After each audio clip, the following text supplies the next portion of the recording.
Morning, જય શ્રી કૃષ્ણ, હર હર મહાદેવ. કેમ છો બધા? મજામાં જશો?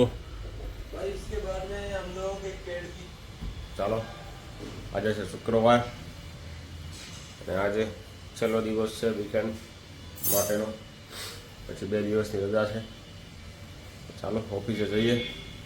જોઈએ, કામકાજ તો કાંઈ ખાસ છે નહીં, પણ માર્કેટમાં કદાચ કામ નીકળે તો કામ કરશું, બાકી તો આરામ કરી રખડીને આવતા રહીશું પાછા.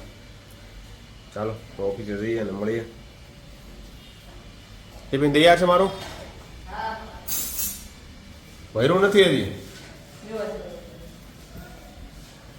બરાબર.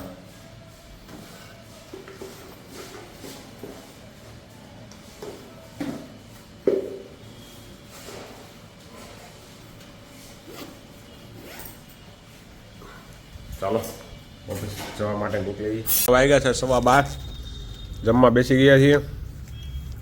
જમવામાં છે આજે કાંઈક બીજી ભાતની વસ્તુ છે ભાઈ, બધી ચોથી ભાતની ચટણી ને ચીકી ને સોસ ને ભાખરી ને મુઠિયા ઢોકળા, દાળ ભાત ને ટમેટાનું શાક, બટેકાનું શાક, તુવેર ઠોઠાનું શાક છે, કાજુ કરીનું શાક. મોજ છે હો ભાઈ આજે તો જમવાની. ભાઈ આવું રોજ રોજ આવતા હોય ને કોઈ ને કોઈ તો મજા આવે. બાકી આપણે તો એજ યુઝ્યુઅલ સાદામાં સાદું એવું છે ભાઈ, સેવ ટમેટાનું શાક અને રોટલી. બાકી આ જાતાર વધી ગયા છે તમારે.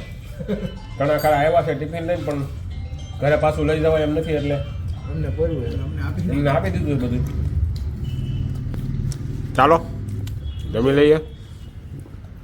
ભાનભાઈ તો હુઈ હોત ને ગયા છે, 12:30 હુઈ ગયા. ચાલો ઉત્તરાયણ આવે એ પહેલા પતંગ ચગાવવાની પ્રેક્ટિસ કરી લઈએ. કેમ કે આમાં આંબાલાલનું કાંઈ નક્કી નહીં. અત્યારે સગાવી લે, ઉત્તરાયણ ઉપર વરસાદે હોય કાંઈ. શું કેવું ભાઈ? બહુ આંબાલાલ એમ છે કે ભાઈ વરસાદ આવવાનો છે, તો પછી ખોટું આપણે ઉત્તરાયણમાં સગાવવાનું બાકી રહી જાય એની કરતાં અત્યારે સગાવી લઈએ આપણે પતંગ.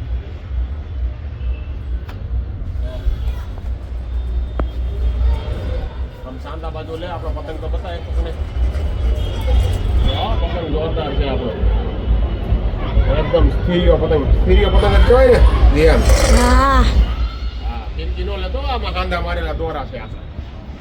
તૂટી ગયેલી છે ફિરકી, કોકના લૂંટી લૂંટીને ભેગી કરેલી દોરી છે બધી. હમણાં ખાલી થઈ જાય ઉત્તરાયણ પહેલા. હા, હવે આપણે નવી ઘસાઈ આવી.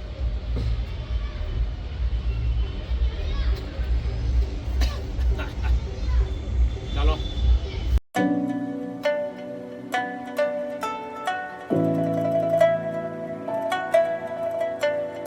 ક્યારનો પતંગ સગાવવા માટે મહેનત કરે છે ભાઈ.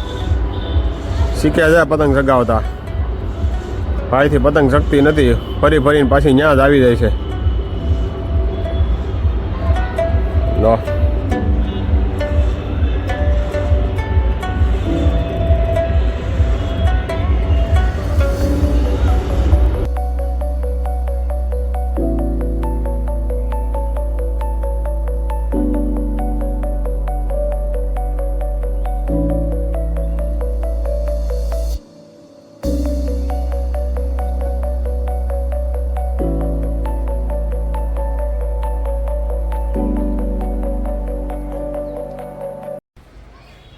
ચાલો ભાઈ, ઓફિસેથી આવીને આજે તો નીંદર કરી અને સૂઈ ગયા હતા.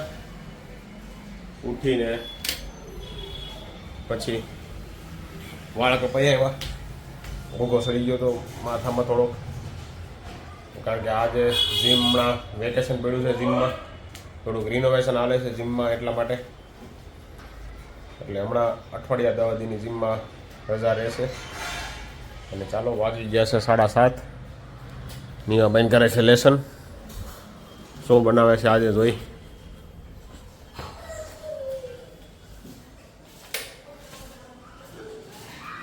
શું બનાવે છે? તુવેર નો ઠોઠા, તોઠા, ટોઠા, ટપાલી નો ટ. હું ટોઠા જ બોલી. તું ઠોઠા બોલી. ઠોઠ નિહાળિયા ઠોઠા જ બોલે. દાણા તુવેર લીલી તુવેર ના ટોઠા. સાથે છે બ્રેડ. સરસ. મેહોણાની સ્પેશિયલ આઈટમ હો ભાઈ, તુવેર ટોઠા.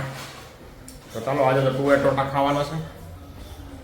તો જોડાઈ રહ્યો અમારી સાથે, જોઈએ કેવા બનાવ્યા છે. મનીષા પહેલી વાર બનાવે છે તુવેર ટોઠા.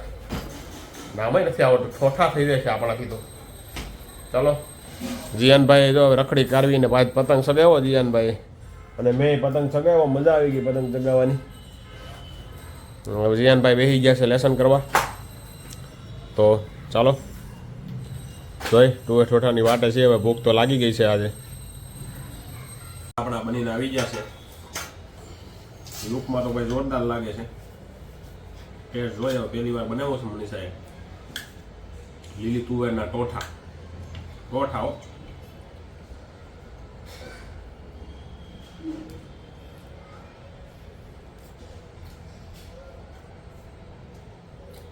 જોરદાર બન્યા છે ભાઈ પહેલી વારમાં. હો પણ આપણે એમ તો પહેલી વારમાં હારા નહીં બને, પણ હારા બન્યા છે.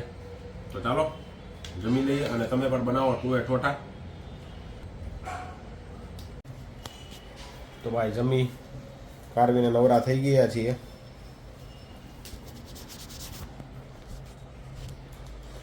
જમીને નવરા થઈ ગયા છીએ, અને મારા વોટ્સઅપમાં એક સ્ટેટસ આવ્યું છે.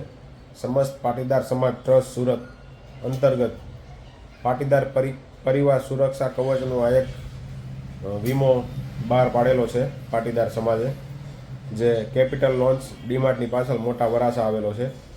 હું જાઉં છું, તમે પણ આવો. કારણ કે એમાં 18 થી 55 વર્ષના જે લોકોને પાટીદાર પરિવાર સુરક્ષા કવચનો જે વીમો ઉતારેલો છે, અને 10 લાખની આર્થિક સહાય મળશે જ્યારે એનું મૃત્યુ થઈ જાય છે ત્યારે અચાનક. અને એનું કંઈક પ્રીમિયમ 2500-2600 રૂપિયા છે આખા વર્ષનું. તો એકવાર જરૂરથી એની મુલાકાત લેજો, જે 5 તારીખે રવિવારે છે. અને એ વીમો ફરજિયાત ઉતારજો, જે તમારા પરિવાર માટે ઘણો લાભદાયક રહે છે. તો ચાલો ફરી મળીશું આવતીકાલે નવા બ્લોગ સાથે.